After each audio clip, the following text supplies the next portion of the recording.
Wild waves battered shorelines and brought damages to famous waterfront spots. It knocked out power to the biggest island populations, and it brought historically low temperatures to tropical Bahamas. While residents can wait it out and see a return to sunshine and toastier temps, guests to the island had to put on a good face and just roll with it.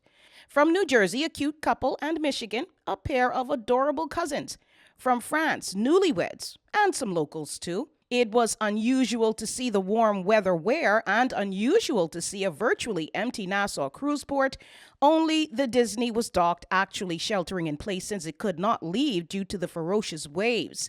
Water activities were canceled and visiting families were forced to find contingency plans, not due to a hurricane, but a winter storm with such broad reach, it literally touched the islands. This crew of bridesmaids was not happy as they flew in all the way from London.